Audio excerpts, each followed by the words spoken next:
a company that, at its peak, was growing at 65% per year, faster than any airline, faster than almost any transportation company in modern America. I'm about to make one of the scariest decisions of my life, and that is to liquidate my 401k to try to start a business. 2 years ago, my wife and I invested in our first short-term rental property, think Airbnb. Then we liquidated our retirement accounts, not saying that's what everyone should do, but that's what we did to acquire our second one. In 2019, I cashed out over $100,000 out of my 401k to invest in real estate. And that's because 401ks are the single greatest scam that anybody can invest in. I bet on myself by taking $20,000 from my 401k, which, guys, only had about $40,000 in there at the time. So that was significant. That was like half of my life savings. I took this money out to put towards the purchase of a duplex. I'd argue that our top priority is not to retire well when we're 60. It's to live well up until we're 60. And so what we did is we withdrew everything, right? We paid the 10% penalty on the $50,000 balance. We paid the state income taxes. We paid the federal income taxes. And by the end of it, we only had like $30K left. Officially retired at 28 years old. Here's how. 2 years ago, my wife and I invested in our first short-term rental property, think Airbnb. Then we liquidated our retirement accounts, not saying that's what everyone should do, but that's what we did to acquire our second one. Saved up money from work and cash flow from the first two properties, bought our third place, set us financially free less than 1 year later. Fast forward 4 more months to March 2021, bought our fourth Airbnb property. These 4 properties are going to cash flow us around $20,000 per month. So we decided to officially quit our jobs and we bought a camper van and we're going to travel the entire United States. It's something that we've always wanted to do. I tell you this because you do not have to work some soulless job your entire life till you're 65 and then retire and enjoy the glory days. Society teaches us to live life backwards. Figure out a way to invest your money into assets that pay you monthly cash flow so you can be financially free and do things you truly are passionate about. I pulled up his profile really quickly because I wanted to see if he was still in the Airbnb game. And it says here that he's helped over 3,000 people invest in over $1 billion plus of Airbnbs, $30 million plus personal Airbnb portfolio. And so he's still really doing this heavy, which is good to see. And I wanted to check because I've seen a lot of stuff recently about people who are having a hell of a time with Airbnbs. And they're not profitable and they're struggling.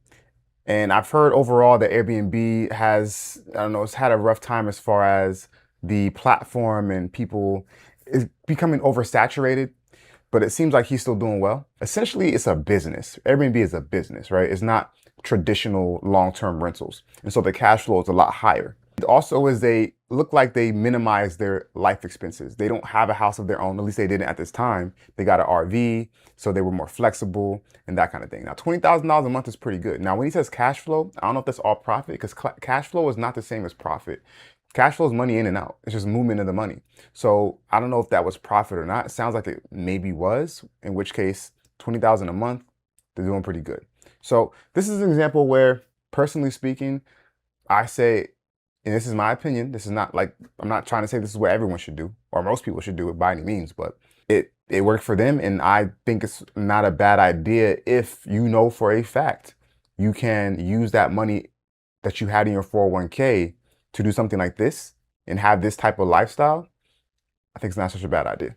Babe, why did you cash out your 401k? So in 2019, I cashed out over $100,000 out of my 401k to invest in real estate. And that's because 401ks are the single greatest scam that anybody can invest in. Now, for 99% of people, if you have no discipline financially and you don't want to invest your own money, for sure, get your employer a match. That's fine. But what 401ks are designed for is the U.S. government literally said, most people don't have enough discipline to actively invest money on their own. So we're going to create a program that forces people to get into equity in the stock market. So the 401k is designed for you to not pay tax right now and then draw on it later at 65, where you're supposed to be paying less tax. But the issue is, I'm going to be really, really rich at 65 years old, and I'm going to be in a higher tax bracket. So you are literally having no benefit to having a 401k because you have zero control with that capital that's inside the vehicle of the 401k. So look, I'm not your financial advisor. I'm not giving financial advice. If you want to ride that 401k, do it. I'm just saying that if you want to understand how to actively invest your money in real estate and businesses and stuff like that, it's much better to pay the 10% pre-penalty to go ahead and get that money out of the 401k to where you can control it and actually grow it and do something with it. Most people are just sitting, like, you're wasting money in a 401k. He said some things that were good and a lot of things that were maybe not so great. I don't agree that the 401k is a scam. He said that the 401k is something that the government put in place. 401k is not a federal law. It's not mandated by federal law. Now, where I would agree with him, he said that the way he broke it down, whereas that is the idea with the 401k, traditional 401k anyways, where you put your money in pre-tax. You don't pay taxes on it. You put it into 401k, it grows over time. Then you draw down on that once you hit retirement age. And the idea is that once you're in retirement age, you are in a lower tax bracket, thus you're paying lower income tax on it. That is correct, to my knowledge. He's also kind of right about how 99% of people probably should use a 401k. Most people shouldn't do what that first guy did. Take the 401k out, use it for Airbnbs. Most people shouldn't take the money out and do what he's doing, which is probably long-term rentals. Most people should just be passive investors, in my opinion. You have index funds, you have ETFs, and you set it and you forget it. That's it. Don't try to pick stocks. Don't go out there and try to become a next real estate tycoon or anything. For 99% of folks, I do think 401k is the way to go. Being a new investor, it is almost impossible for you to get one of those fancy low down payment or no doc loans. They're going to tell you that you have no experience and they're not going to want to take a chance lending you money. So in those initial stages, it is important for you to bet on yourself to eventually prove to these lenders that you are a qualified investor. I bet on myself by taking $20,000 from my 401k, which, guys, only had about $40,000 in there at the time. So that was significant. That was like half of my life savings. I took this money out to put towards the purchase of a duplex. Fast forward to today, I have since then repaid that $20,000 loan, and the value of the property that I used the money to purchase has increased over $250,000. From my perspective, I took $20,000 and turned it into $250,000 worth of equity. I don't know if she borrowed the money from her 401k or if she cashed it out, but you can borrow from your 401k. And I know that you can borrow from it specifically too if you're using it for your primary residence, in which case you borrow the money, you pay that money back to yourself with interest to yourself. So she was saying she had trouble getting loans from lenders early on. Now what she could have done is taken a loan using that duplex, still turn that 20k into 250k, and then pay herself back so she can still have that money in her 401k. So I think that's a better option for a lot of people. If you're gonna go the route that some of these people are going and taking out money from your 401k to invest it, whether it's in a duplex like she did, whether it's in Airbnb, whether it's in other long-term rentals, or whatever it is, a business, maybe look into taking a loan out instead. I'm about to make one of the scariest decisions of my life, and that is to liquidate my 401k to try to start a business. If you don't know, I was laid off last year. My 401k has kind of just been sitting. I do have other retirement options, right? I have an IRA and another traditional retirement account, but liquidating a 401k is a big deal for me. But the way I'm justifying it is that I think in the next 5 to 10 years, the job market is going to change due to AI implementation. That is why my role got eliminated. I can see other roles, anywhere from paralegals, software engineers, consultants. I can see those roles also being eliminated. It used to be where starting business was risky and 9-to-5s were stable, but I think they've become a lot less stable nowadays. So I'm going to take the risk. Now we're getting into the territory where I'm a little bit iffy. I'm already iffy enough about liquidating for like an Airbnb. But now we're talking about, I don't know what kind of business he wants to start, but most businesses fail. Doesn't mean it's going to fail forever, but you're probably going to fail at least the first few times. So not only was he laid off, which is already one thing, now he's going to liquidate his 401k to start a business. I don't know if that's the smartest move. That's not something I would do, that's for sure. I'd be looking for another job, and while I work that new job, start my business. I would not be digging into my 401k to start a business. So this is an example where I'm like, I tread lightly. Personally speaking, I wouldn't do it. To each their own. And again, I don't know what kind of business he's starting. Maybe he's gonna do something that's a little more foolproof. Maybe it's a franchise. I don't know.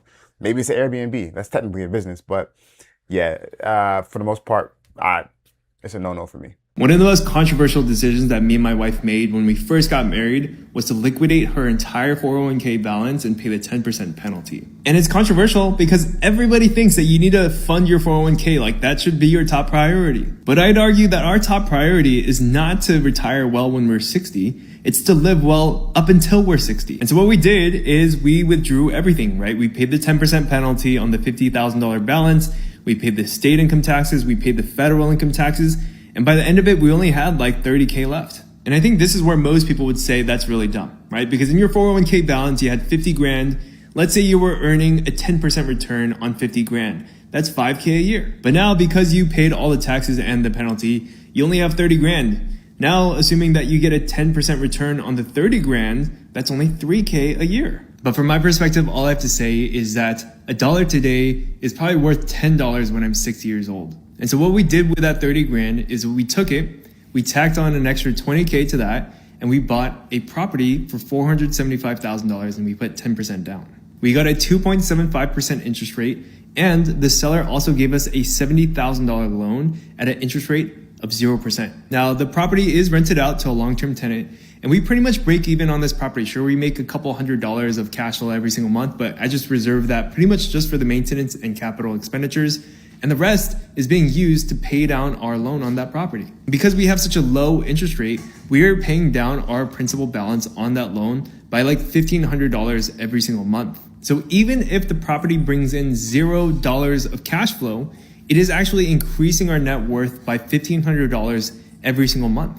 And $1,500 a month for 12 months is $18,000 a year. And this property that we bought actually saved us about 30 grand in taxes.